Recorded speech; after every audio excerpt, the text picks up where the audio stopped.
Baggio, Benelli, Bugnini. These are some of the characters that you're going to hear spoken about in this interview. I won't be getting Baggio and Benelli mixed up again. Very interesting interview I have for you now with Father Charles Theodore Murr. He wrote the book Murder in the 33rd Degree. Lots of stuff there I never knew about. These are all figures and personalities in the church that had died long before my time. And it's very interesting to hear about the accounts from that period in history, in church history. So have a listen to this interview. Let me know what you think in the comments below. Do buy the book, because in an interview you're only going to talk about a certain section. The book is fascinating. I have to say I had to go and finish it after the interview because I'd only managed to get to 2/3 of it. But it is a fascinating book, and let me know if you have any questions, if you'd like to hear more about this.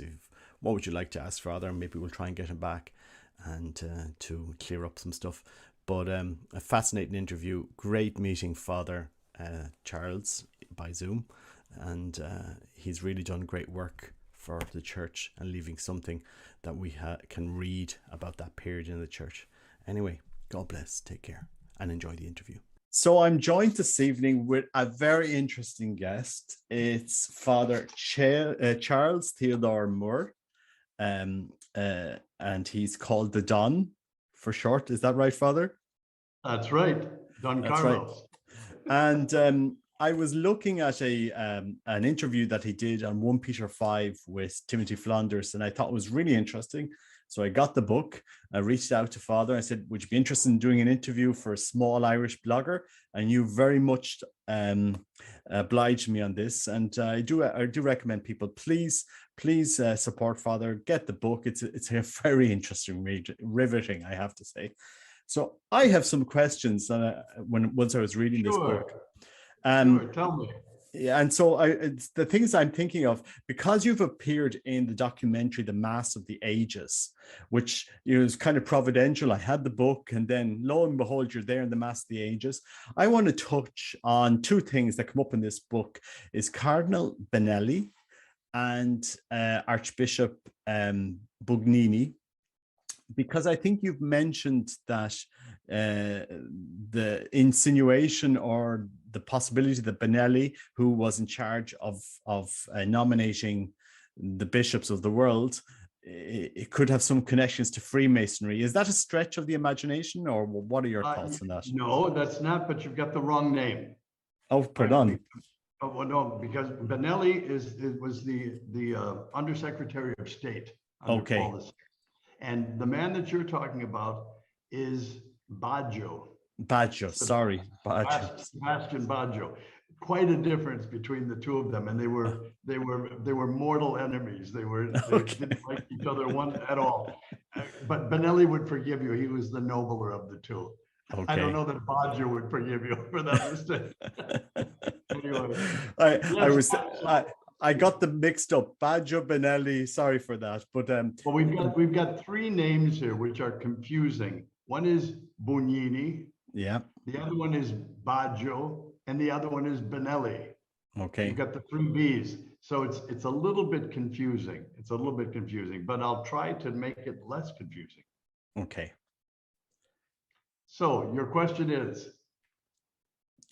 did Baggio, Cardinal Baggio, do you think, how much of a connection did he have to Freemasonry, and did he use that to influence those that he pushed forward as bishops in the church? To answer the first part of that, a total connection to Freemasonry. He was a Freemason member, and not passive but active. Also, how did that influence? Let's just get this understood for your listening audience. Cardinal Sebastian Baggio was in charge of the Congregation for Bishops. What does that mean? It means that every bishop made in the world, throughout the world, was his name, that the candidate's name, had to go through Baggio's office.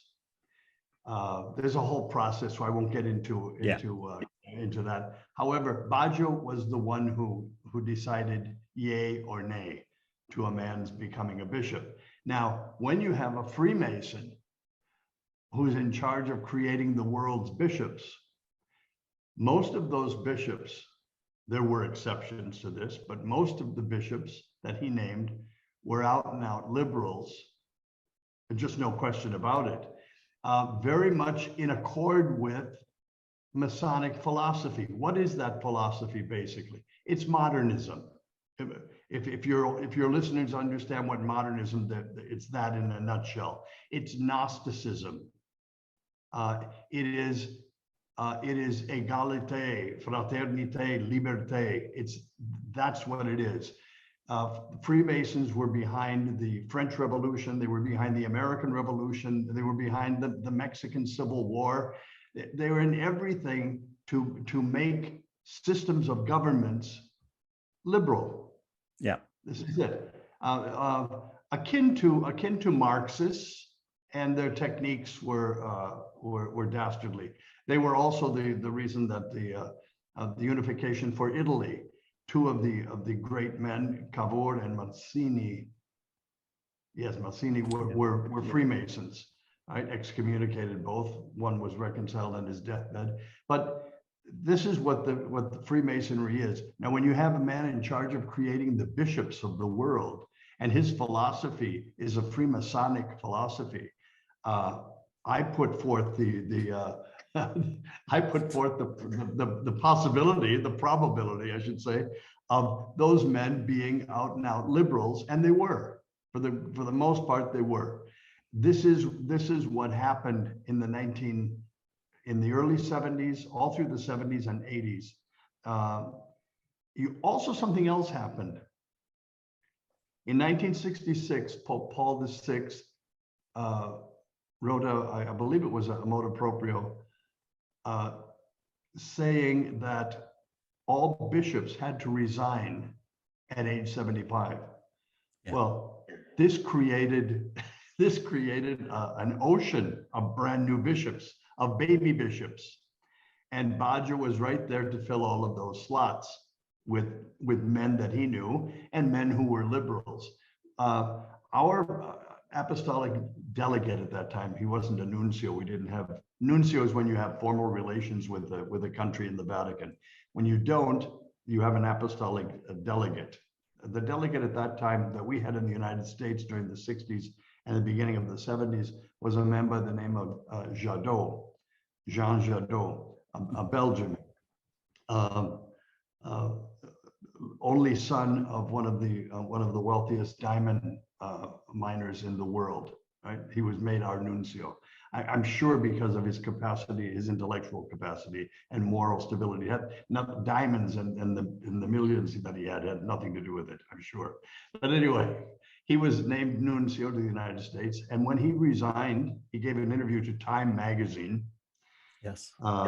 Very proud of the fact that he named 78 liberal bishops in the United States.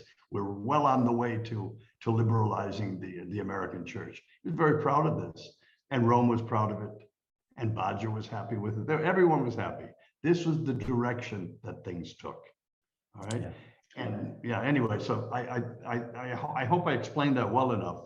It's a little bit confusing, I think. Okay. No. I'll certainly never confuse Benelli and Baggio again, that's for sure. Oh, they wouldn't have it, either one of them. I mean, we talk about this and people say, oh, this is conspiracy. But when, for example, we read the documents of Pope Francis, we do see quite plainly Freemasonic terminology. I mean, it's universal brotherhood. That's straight out of the playbook of Freemason. Everybody can be a Freemason. You can be, you don't have to, it's not, oh, it's anybody of any religion can be égalité, is liberty, freedom, all of the French Revolution. Right. I suppose this. And Robert, you notice there's an awful lot of liberté, égalité, fraternité, and there's very little of Jesus Christ. Yes, absolutely. Yes, and unfortunately, the documents that I've been reading out of Rome recently have very little of Jesus Christ, and the Jesus Christ that I know, that I came to know and to love very much and to dedicate my life to. Very little of that. What's most important is ecology, the world, the earth, the this, the that, everything but Jesus Christ and the salvation of souls. I find that very disturbing, very Yes. disturbing. Yes. I mean, this is where we are. Yeah. I mean, and you will see this. We see it even more. There's a lot of people that have a great hunger for something profoundly spiritual, for profoundly challenging, and the church we have left in Ireland today oftentimes doesn't give that challenge to the next generation. It's afraid even to give us a few words in Latin at Mass. Oh no, why would you want that? Why would we challenge our children with anything? It has to be easy, and it has to be childlike and simplistic. Whereas now we see a generation, because we're not getting that from the church, they're looking for it elsewhere. They'll go and they'll go to societies, traditional movements, traditional bloggers, and so forth. I mean, it's the logical conclusion of this liberalism is the destruction of the faith, pure and simple. I would add something to that observation, a perfect observation that you've just made. That's exactly right. But I would add one other factor to that I think is astounding. It's certainly remarkable. People should remark at it. That these people, that fellow Catholics, are looking for a deeper sense of religion, a deeper sense of relationship with God, a deeper sense of adoration, of worship, of transcendence, of the vertical as opposed to the horizontal, okay? That they're doing that tremendously upsets these liberals. Isn't that amazing? I mean, they're absolutely beside themselves. They don't know what to do. Write new documents, make new condemnations. If you would just, I just go through my mind's eye of the crazy. I've walked out of masses before I was a priest. I've walked out because I thought they were sacrilegious, and I'm not an old fogey. Well, I was never a young fogey either.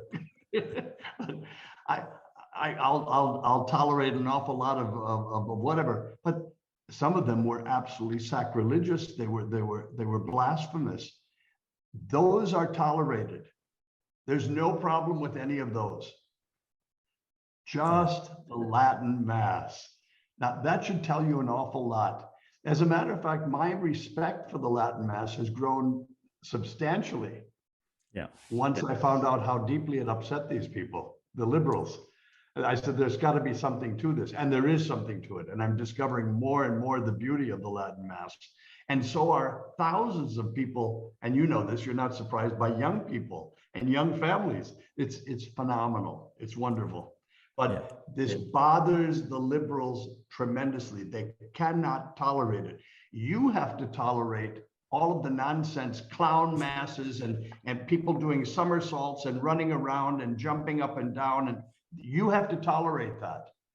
But they cannot tolerate the Mass of the ages, the Mass that sustained saints and scholars for years. The Mass, let me just speak particularly to Ireland and to you, my good men.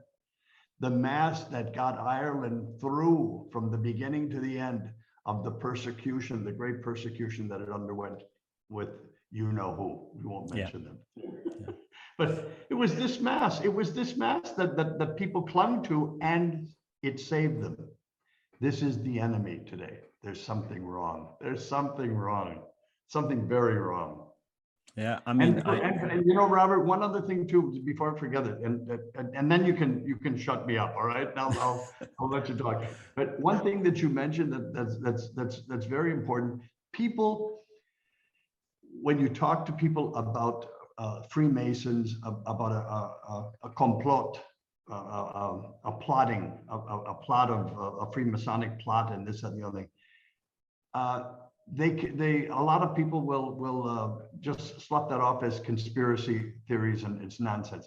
Let me just remind those people that what we're talking about here concretely happened concretely with the Vatican bank scandal in the early 1980s and all the way through. People committed suicide, people were murdered, and people were imprisoned in federal prison. They're still alive today for the federal crime of a Freemasonic plot against the Vatican finances. It says Freemasonic plot. This is the official verdict. The reason that these men are in prison, right? Yes. Not because they did bad things. No. A Freemasonic plot against the Roman Catholic Church, and particularly against the Vatican. They wanted to crumble and destroy its finances completely. So these are not conspiracy theories. These are concrete realities. This is what happened, and it did happen. Yeah.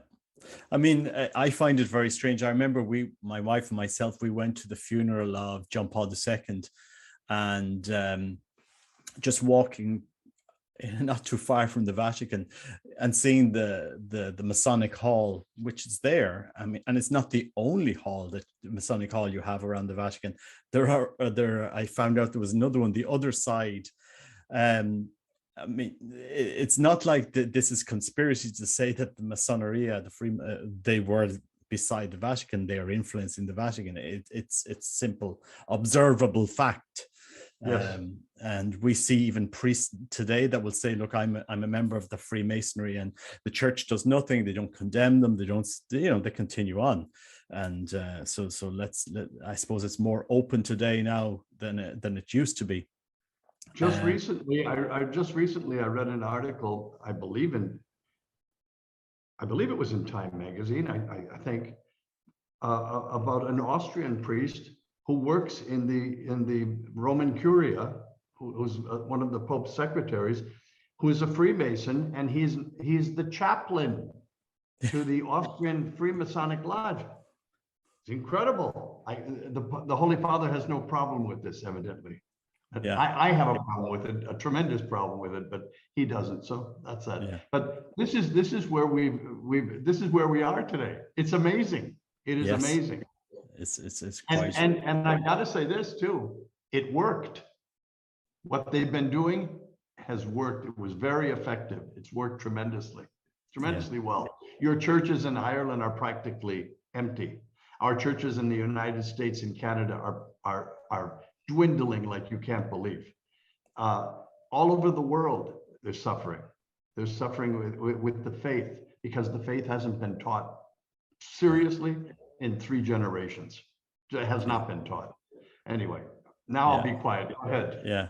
No, I mean, it's true. I mean, I just saw a mass leaflet. Somebody emailed me the leaflet of one of the masses here in Ireland. I'll do an episode later on it, where they say, well, look, since the reforms of Vatican II, we don't have the Eucharist at the center of our chapel anymore. And we don't kneel to the Eucharist anymore, because Christ is present when we gather to pray in the same way he's present in the Eucharist. I mean, and people read this and they think this is what they actually said in Vatican II, even saying it's not even in one of the documents to touch. Of course. I mean, of course. And this is what priests are writing, and you'd wonder what formation did they get when they say these things, that there's never been. You know the formation they got. You know the formation. I know. Pathetic. I know. I do think we're muffling the power of the Holy Spirit, the power of the gospel. We're muffling it in the church today. And I've said it many times, let the Holy Spirit out. If people are nourished by traditional Latin Mass, let it go, let it grow, let people come to it. And if they want the Novus Ordo, well, it's there as well. Let the Holy Spirit speak where he can in the church. But I've never seen in 30 years this level of of hatred for the traditional Latin Mass coming from Rome, and the tone of that documents. I've never seen a pope issue a document in that follow-up letter in that tone in 30 years. I find it quite amazing, on the highest form of prayer in the church. I don't know what when you saw that document, what were your thoughts on it? Well, there's no question. I say the Tridentine Mass daily. Yeah. And as a matter of fact, if you would ask me or command me to go back to saying the Novus Ordo Mass, no, thank you. I found a real, as a priest, I found a real spirituality alive and well in that Mass. There's a communication and there's an intimacy between Jesus Christ and myself. There just is, that I wasn't feeling in the other performance. The Novus Ordo, if we're getting off a little bit, but the Novus Ordo to me became like a show. Yeah. You had to have something new at each Mass. Yeah. There had to be something new, a new performance, a new act. The Tridentine Mass, there's no need for anything. Yeah. As a matter of fact, the priest is to lose himself in the Tridentine Mass. It's not about the priest. It's not about Father X and how funny he can tell a joke, or that if he can tap dance, but it doesn't. That's not it. It's about Jesus Christ being present with his community. I love the fact, you said it the other day, but my grandmother said it when I was a kid. I asked why we don't see the priest's face during Mass. When I was a boy, all of the Masses were ad orientem. There was no question about it. And my grandmother said, how would you like the bus driver to turn around and talk to us while we're going down Robert Avenue? Right. Got it. Anyway, there's a whole feeling, but my point is, it is to me astonishing the level of hatred for that Mass. Why? Why would you hate something that's 17, perhaps 18, perhaps even 1900 years old? Yeah. Why would you hate it? Why would you hate it? It fostered and helped create saints. This was their spiritual warehouse, was the holy sacrifice of the Mass. Why would you hate it? There's something wrong. You're too young to remember this, but there was a Mexican bishop by the name of Méndez Arceo. Méndez Arceo was bishop of Cuernavaca, Mexico. Méndez Arceo was a Marxist and very proud of it. A very good friend of Fidel Castro's. Right? Incredible, just absolutely incredible. But I had a conversation with him in Rome, and we were talking, and he said to me, I find it very disturbing that such a young man as you would hold such conservative convictions. And I said, well, Your Excellency, imagine my surprise meeting such an old man as yourself with such liberal ones. Yeah. What is the matter with these people? But what really shows you that there's something really wrong is the degree of hatred for the sacred. I find this phenomenal, just phenomenal. How else do you explain it except to introduce the diabolical? How else do you explain it? I'm serious. Yeah. Anyway. In your book, you do talk about Archbishop Annibale Bugnini, the architect of the new Mass, and I believe you expand a bit there on this famous briefcase that was found that got him sent to the massive Catholic population of Iran.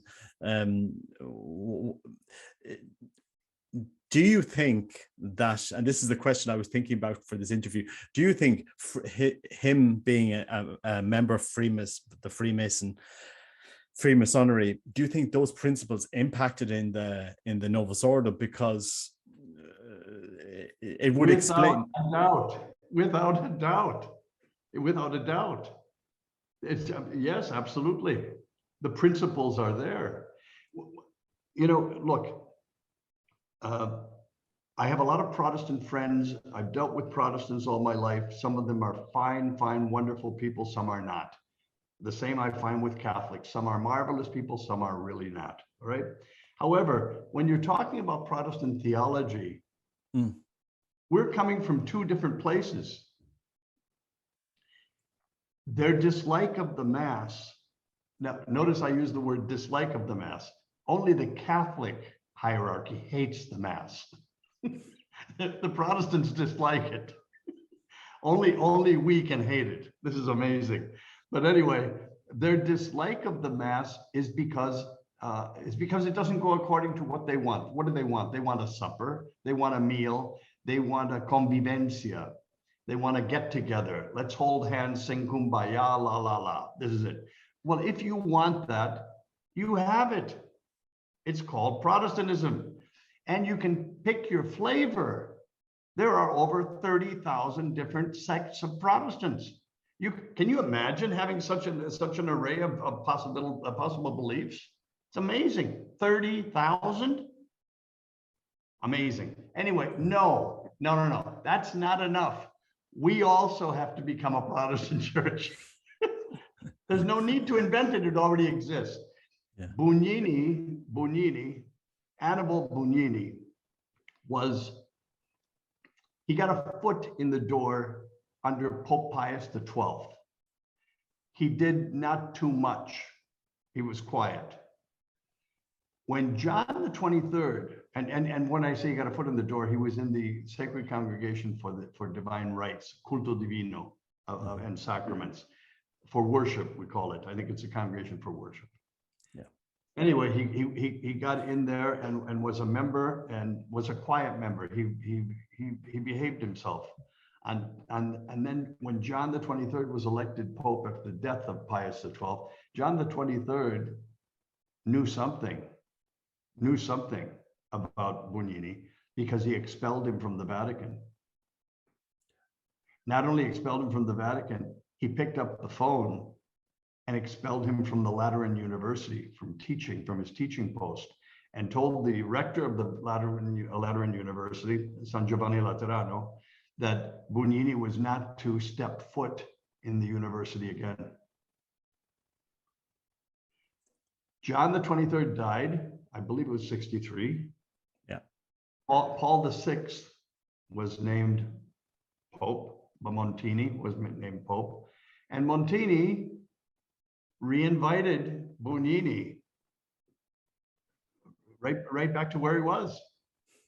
And it was from there that the chaos began. When Bugnini realized that he had the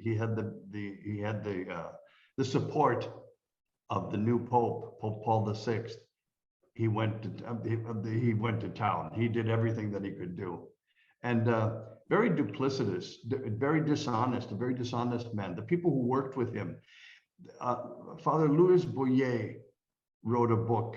Father Louis Bouillet was a Protestant, I believe, a Protestant minister who became a Catholic. He was Lutheran, I believe, became a Catholic, intellectually became a Catholic. It's a brilliant man. I saw him speaking one time in San Francisco. Brilliant.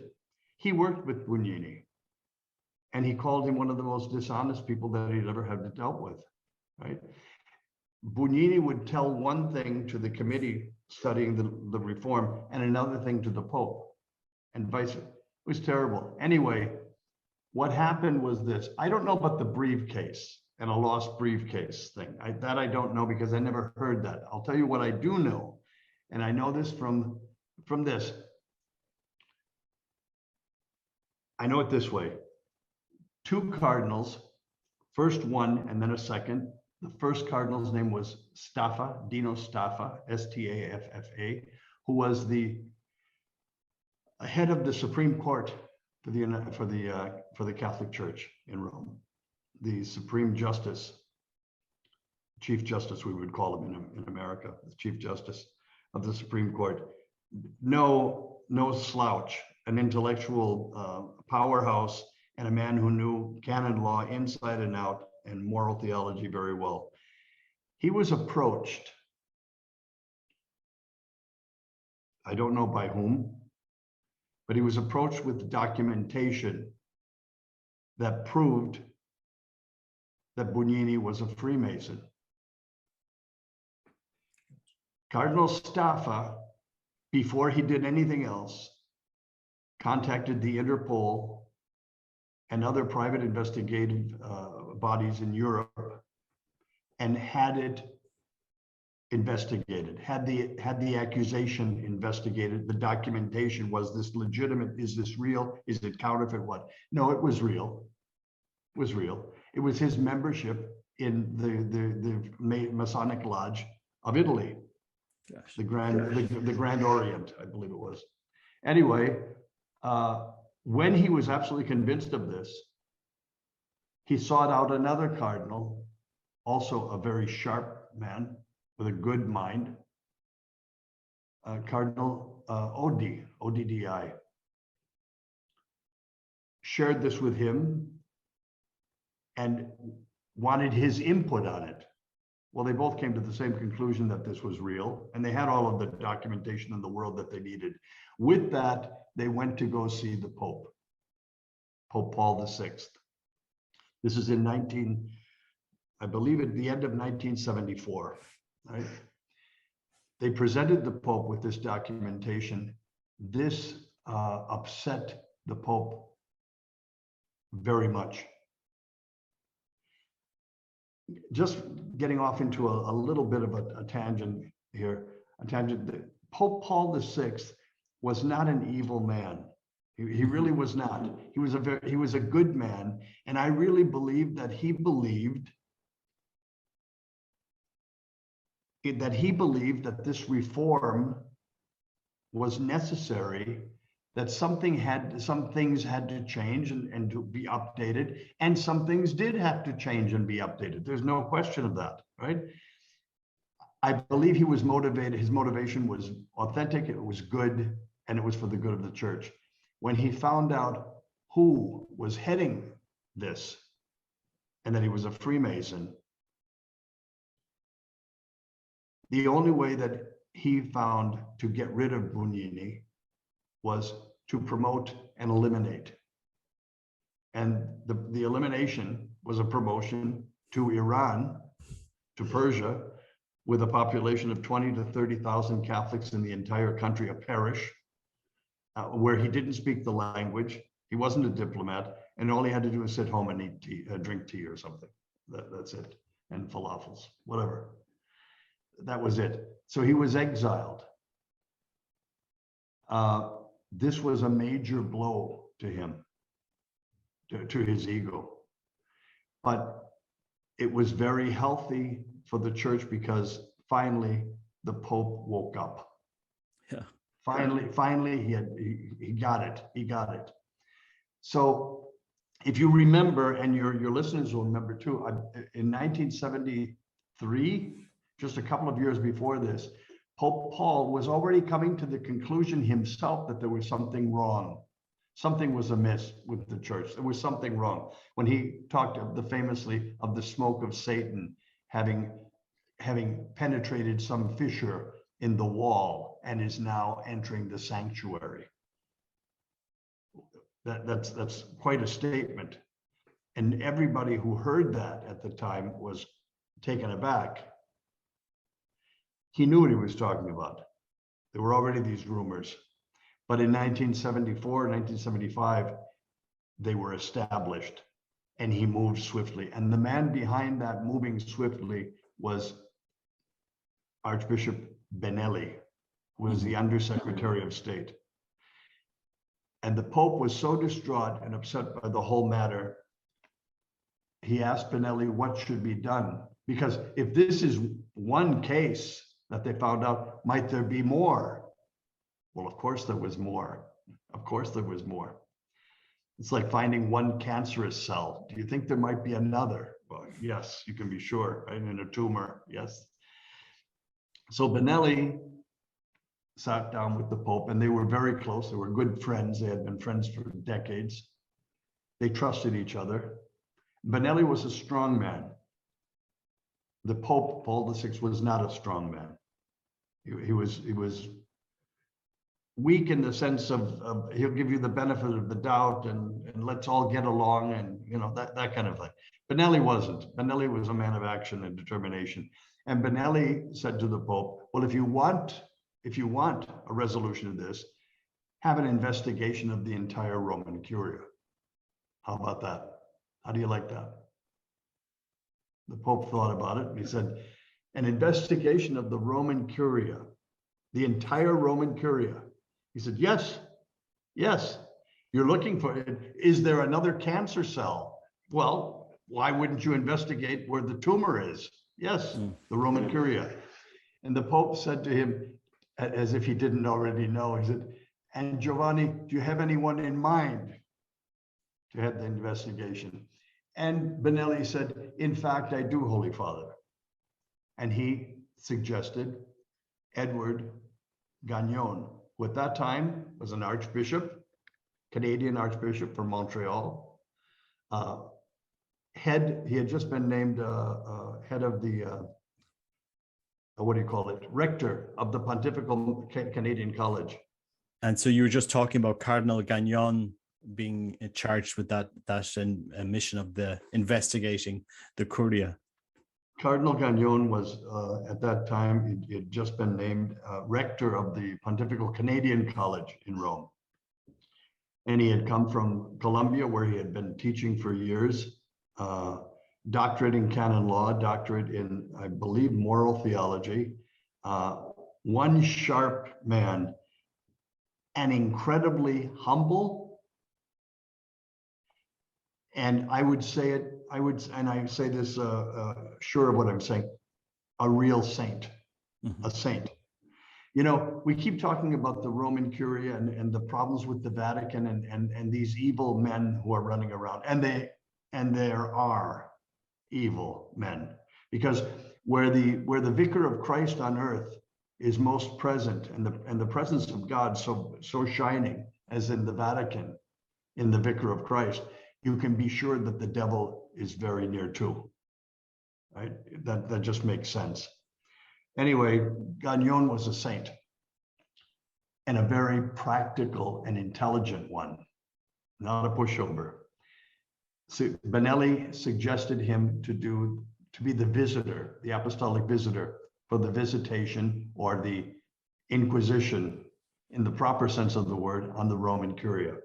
Gagnon accepted, and he spent the next 3 years investigating every single person who worked in the Vatican. 3 years.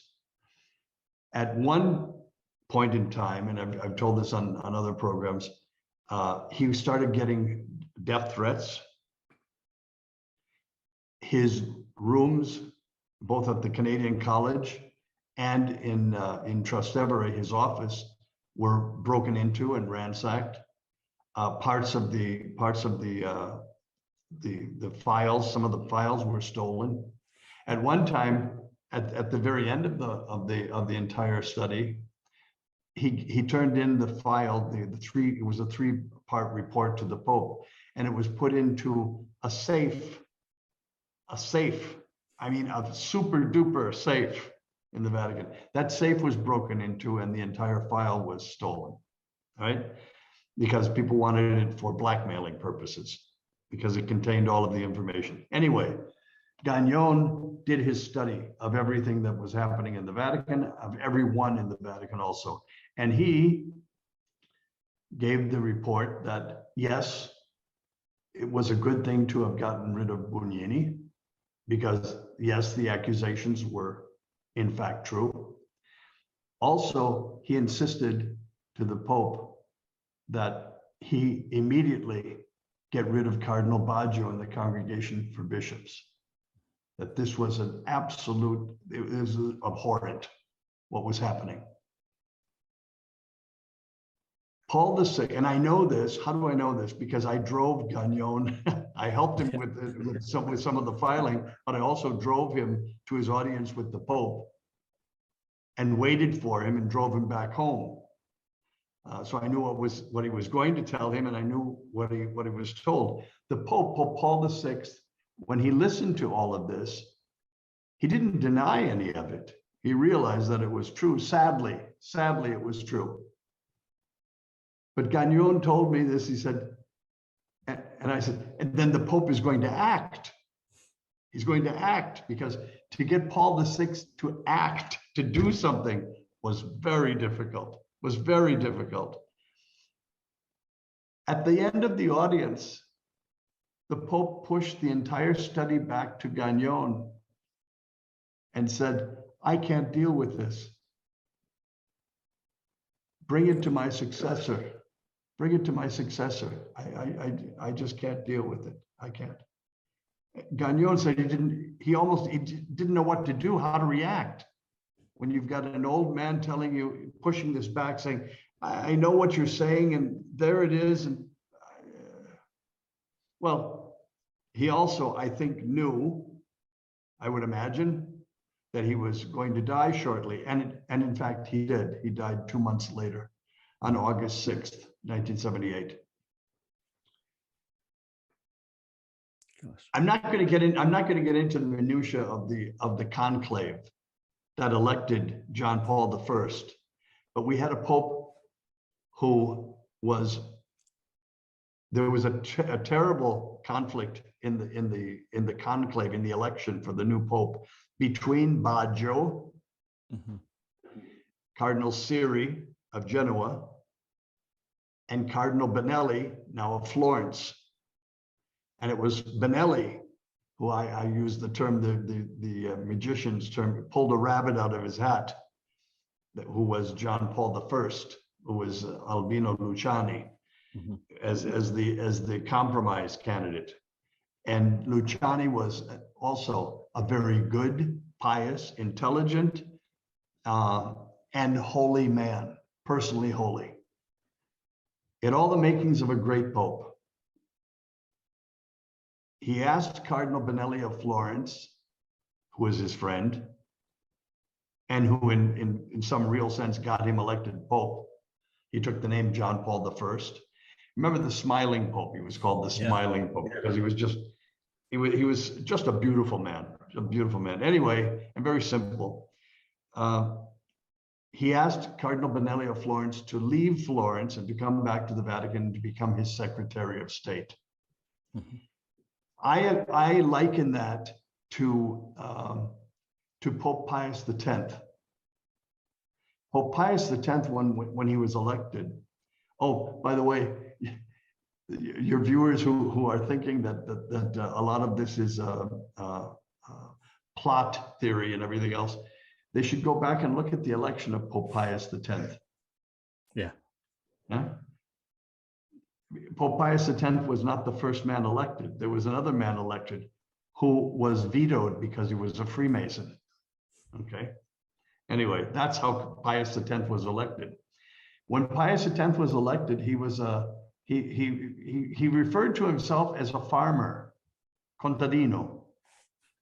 And I've said this in other things. He said more than one occasion that he still had dirt under his fingernails from working the land. And he was a good man, a very good man. But he realized his own limitations. And when he realized his own limitations, he called in the sharpest man around, Ralph Meri del Val, to become his Secretary of State. And between the two of them, they did a reform of the Catholic Church like nobody's business. They identified modernism and attacked with all the weight, spiritual weight they had to clean up the church. Unfortunately, they didn't finish it in time. It remained, it went underground, and remained there for the longest time until today. It's absolutely superior and reigning. However, John Paul I knew that he needed a Ralph Meri del Val. He needed an intellect and a strong man, and he asked Benelli to be his Secretary of State. At the same time, the Secretary of State was still there. That was Jean Villot. And he was not a good person. Let me just put it that way, not a good person. He was a Frenchman, very, very arrogant, very, anyway, we'll leave that to God. He's with God. God will figure that one out. But John Paul I asked Benelli to be his Secretary of State, and Benelli accepted under one condition. He had to tackle, the Pope, the new Pope, had to tackle the situation, the problem with Baggio immediately on his own. And of course, this is a Pope who's shy, who's very reserved and everything. He said, well, you could come and we could, he said, no. You have to do this, Holy Father. You have to do it. He said, you do that, and I'm your Secretary of State. But that's one thing that you've got to tackle right off.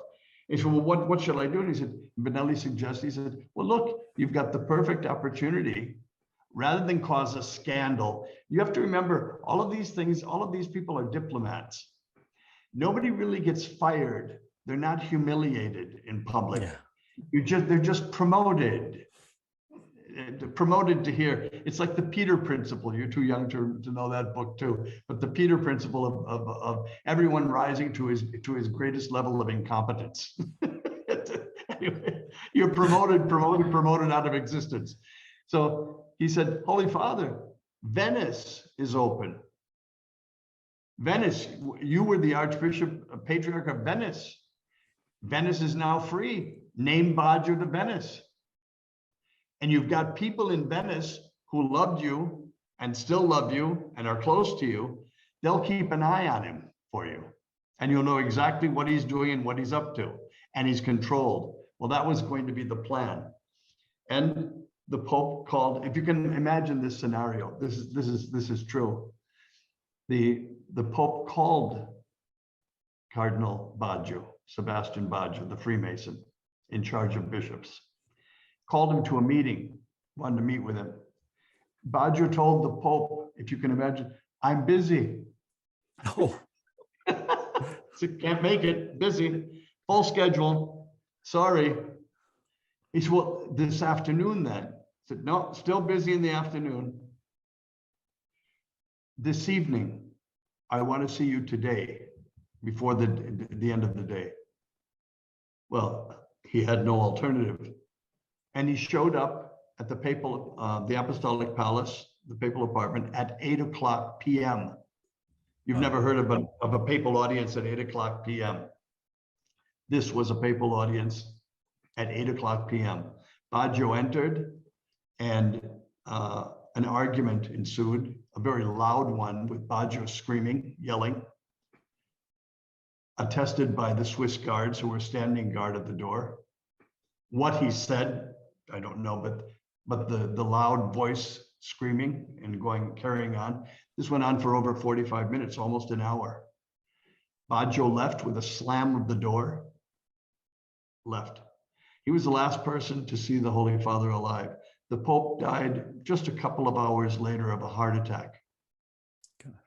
There are many ways of killing people. Mm. And one of them is that way, is to cause a heart attack, is to cause frustration. You know that. There are many ways of killing people. You don't have to just take a dagger and stick a dagger in someone's back. There are other ways of killing, and Baggio did this. All of a sudden, we have another conclave. Benelli is there again, knowing exactly what happened and knowing who Baggio was and knowing what happened. Baggio's still presenting himself as a major candidate. You got to remember something else too. He was the head of the Congregation for Bishops. What does that do in a conclave, in an election with cardinals present? All of the cardinals from around the world, from Africa, from Asia, from here, from there, the periphery, arrived in Rome. They didn't know anybody but Baggio. I mean, Baggio was the man who made them bishops, who made them archbishops to places that ensured that they were going to be made cardinals. So yes, indirectly, he was responsible for them becoming cardinals. They came to Rome. The person they know best is Cardinal Baggio. Yeah. Right? Well, he thought he had another real chance of becoming elected. At that, Benelli pulled another rabbit out of his hat. That was Karl Wojtyła. Mhm. When Benelli was short only a few votes to be elected Pope himself. But Siri and Baggio, both for different reasons, because Cardinal Siri was a magnificent man, would have made a fantastic Pope, and should have been. Anyway, he was Pius XII's choice. If Pius XII could choose a Pope, it would have been Joseph Siri. It would have been. Anyway, I know that from Mother Pasqualina. But Benelli took another candidate from his hat, pulled him from his hat, a Pole by the name of Karl Wojtyła. And he accepted, and that was that. We get into another problem with Wojtyła. Great man, pious man. I'm sure he's in heaven. I have no problem with that at all. Did he take care of business at home? Absolutely not. No. He did not. He made trips. And I'm sure that he was convinced that that was his mission in life as Pope, to get out, to be with people, to meet with people on that level. He was a personalist and a phenomenologist. Yes. In that sense, and a convinced one. And I know that he believed that this was what he was meant to do, and he did it beautifully. But he became like a rock star.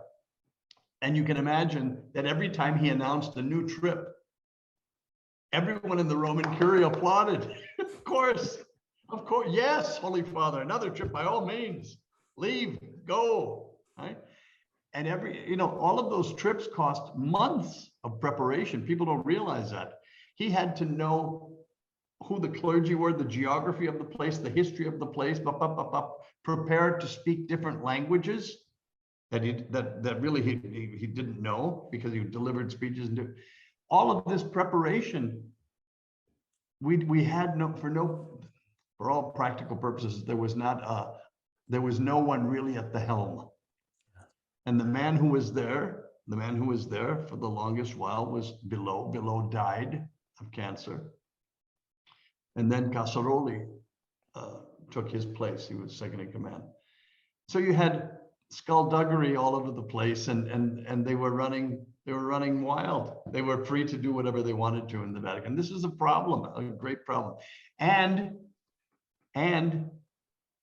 Baggio remained as head of the Congregation for the Bishops. Right? And this is just going on and on and on and on. You know the problems that not taking care of business caused. I don't have to tell you that. You know that very well. By not looking at problems that were evident and there, by just traveling and going outside this. Yeah. You're not taking care of what you're supposed to. When the cat's away, the mice will play. Yeah. Well, these were larger mice. These are called rats, right? They played all right. They played, and they were free to do as they wish, with a pope who was convinced that he was doing the will of God. Yeah. So, not a good combination for the church in the long run, right? And I'm sure he brought many people closer to Christ. I hope so. But that's where we're at. That's where we're at. So, there you are. Yes. There you are, and there you have it. So now our listeners definitely know who Benelli, Baggio, and Bugnini are, and we've teased it clearly out. We won't be making that mistake again.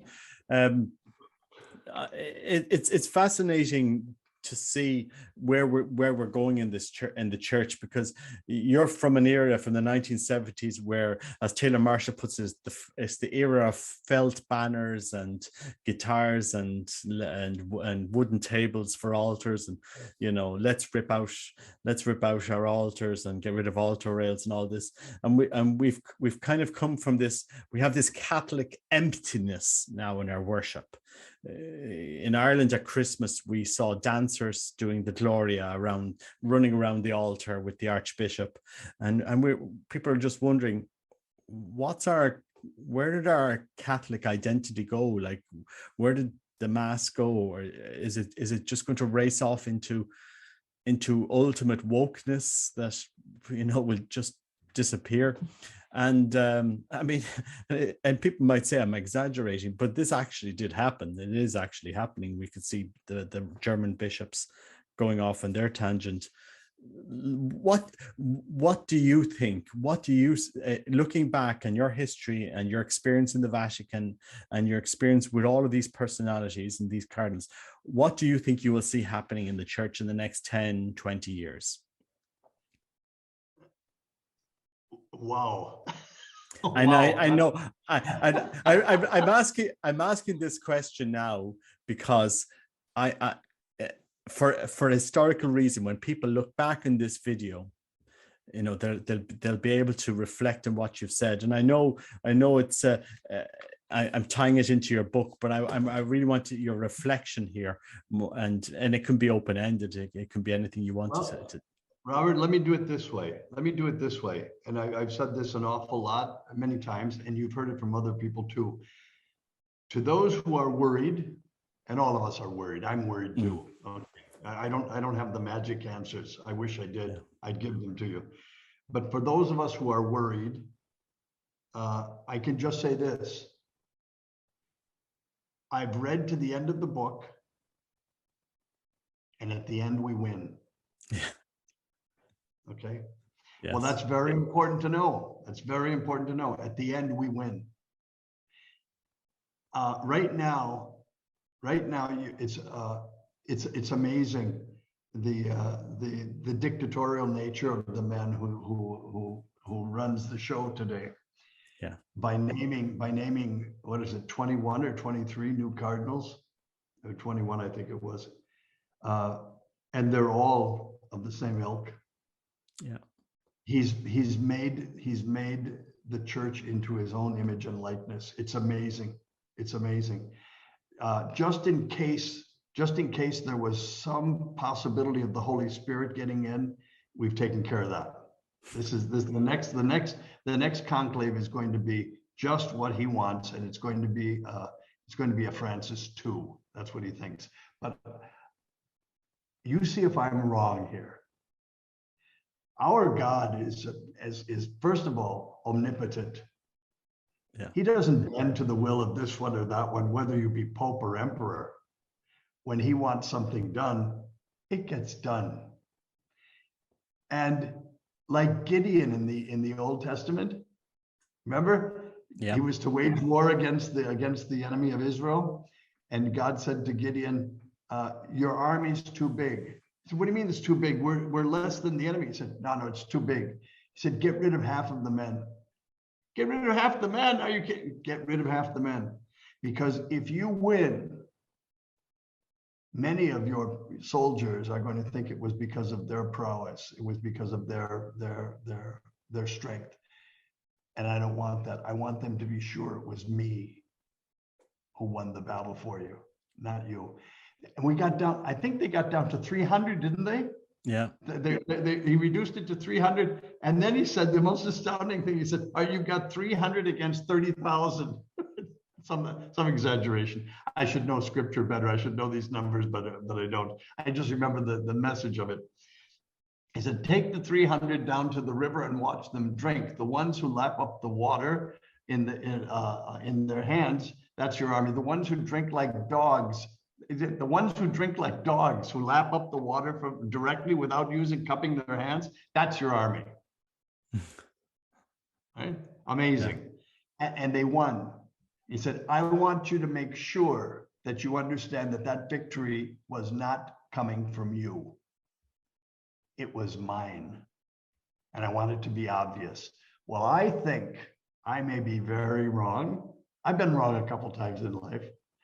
But I think that by stacking the cardinalate, the College of Cardinals, and making this in his own image and likeness, and assuring the absolute outcome of it, that it's going to be this way, and we're going to be globalists, and we're going to be environmentally conscious, and we're going to do this, and we're going to do that,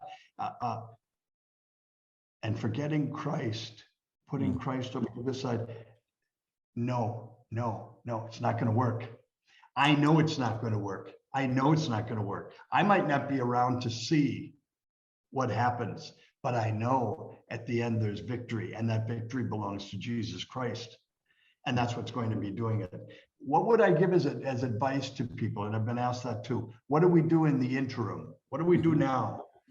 Here's what you do now. And I take this from the Irish.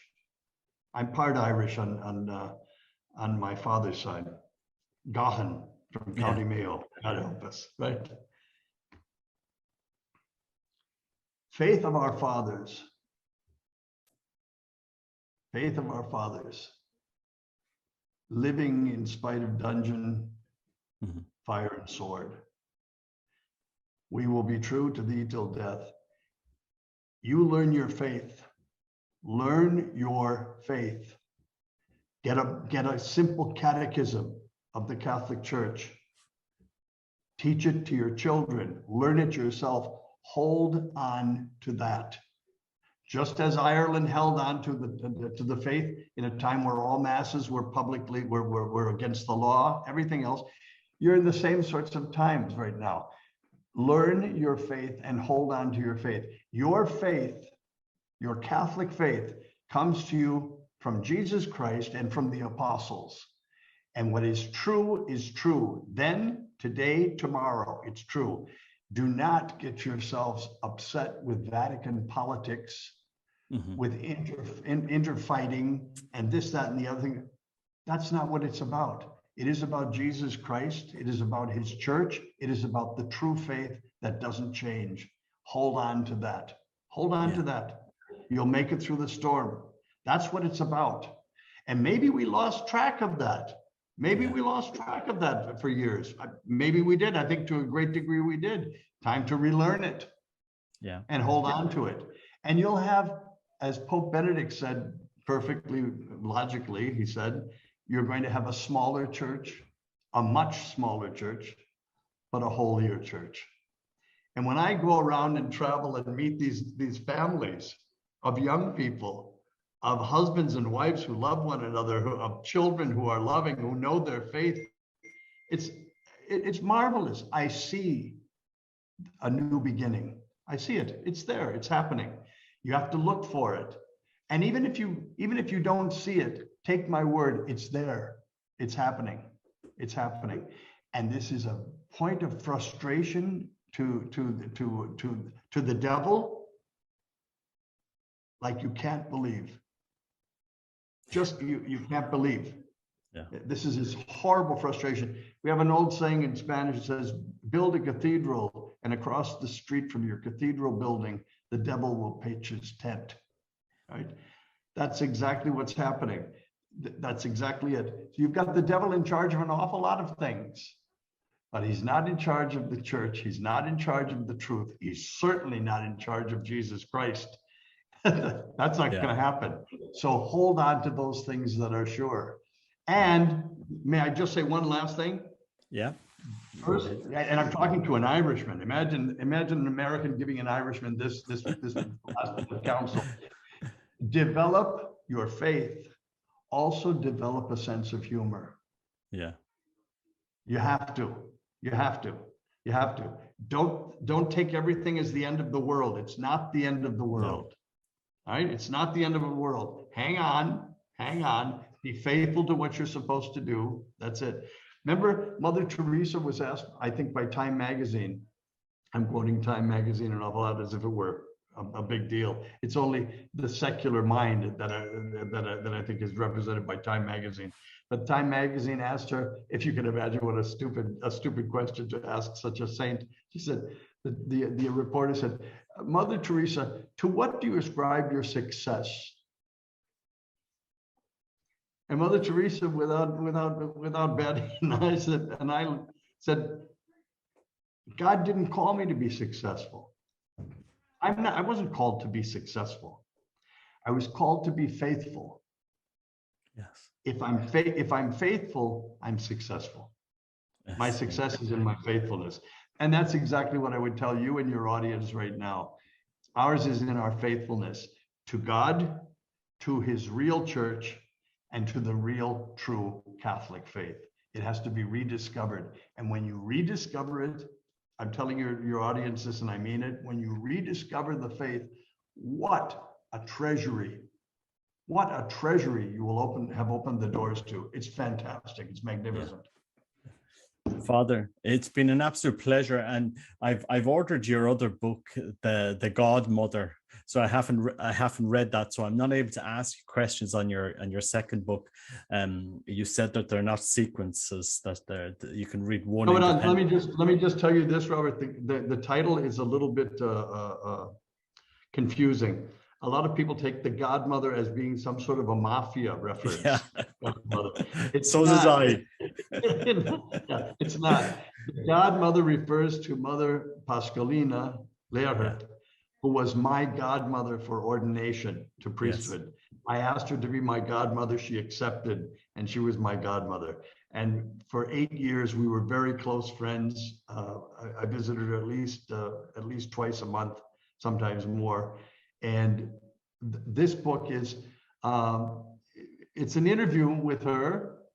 I recall exactly what she said about different things. Yes. And different people. And that's what I put down. I wanted to get it down before I die, before I go to God.